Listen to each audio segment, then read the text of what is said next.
What interesting details are there in Otomo's technical design and behavior? Why might it sometimes seem that he is hollow? And why is Otomo far from being a perfect android? This video answers these and other fascinating questions related to the movie RoboCop 3. Don't forget to subscribe to the channel and support the video with your activity. This is very important for me.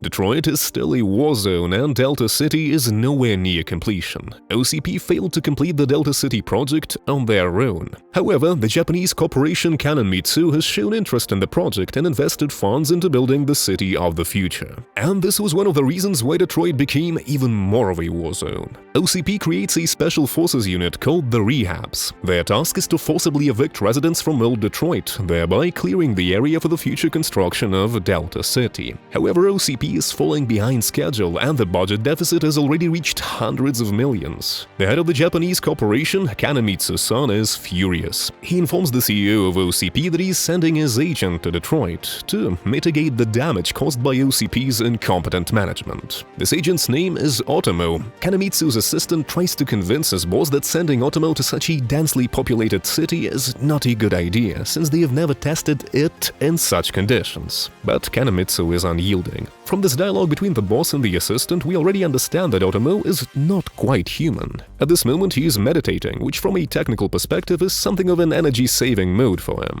Soon, Otomo will visit OCP's main office. Here we understand that no matter who or what Otomo is, he is programmed to imitate human behavior. In particular, he smokes. Here, after listening to the speech of OCP's CEO, Otomo states one of his main objectives: to find and eliminate RoboCop, who's recently sided with the rebels fighting against the eviction of people from their old homes. Otomo follows the trail of the rebels and soon will see his first fight, this time against 3 armed rebels. And here we are once again convinced of 2 things. First, Otomo's fighting style is that of a ninja. Second, he is a robot, an android. Following that, one of the most famous scenes of the film unfolds, where a rebel knocks out his jaw with a pipe and Otomo just resets it. This scene also indicates that Otomo is not quite the most robust android, which will only be further confirmed throughout the movie. The damage he sustained is severe even by human standards. And by the way, this is pretty much the only effective fight for Otomo throughout the entire film. Why? We'll discuss this further. In the following scenes with Otomo, we understand that his programmed skills for imitating human behavior are far from perfect.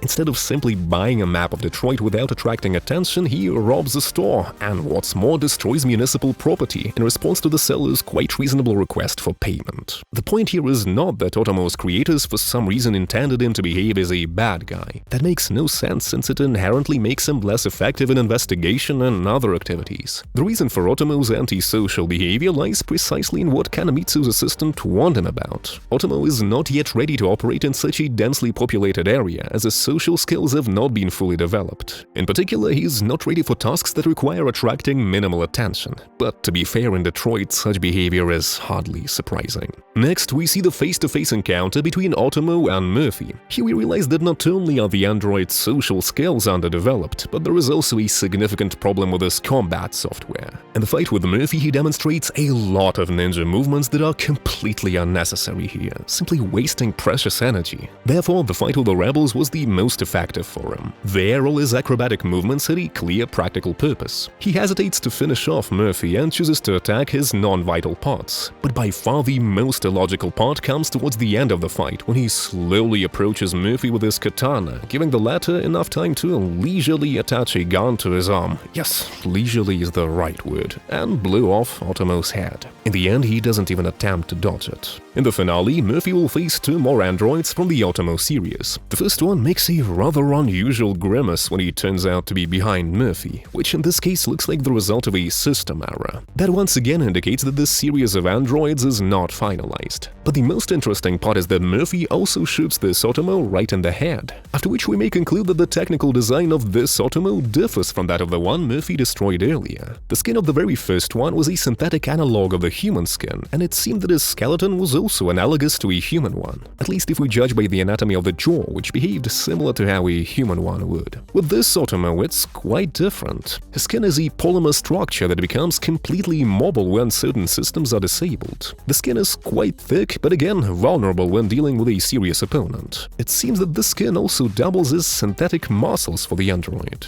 In addition, after RoboCop damages the head of this Otomo, we can notice an engineering seam. This means the designers provided for the possibility to remove his face quickly to access internal mechanisms of his head. Yeah, I doubt that the filmmakers meant that these two Otomos have different technological designs. I've heard that the film crew was working under tight deadlines, so visually we kind of got what we got. But anyway, we are analyzing the theater version and paying attention to the details, as always. In the end, there will be the final, third Otomo. These two Otomos will display the same illogicalities as the first one. They hesitate to finish off RoboCop and demonstrate a stereotypical, ineffective attack strategy. Here we also learn that they are not so difficult to hack remotely. Even at 209 was significantly harder to hack. In these shots, when the androids decapitate each other, we can see what the internal structure of Otomo looks like according to the visual artist's concept. It's a metal skeleton, still not resembling a human one anatomically, and between the skeleton and the polymer skin, there is emptiness. Yes, in these scenes it didn't seem to us that inside Otomo's head looks rather hollow. This means that his polymer skin indeed serves as synthetic muscles as well.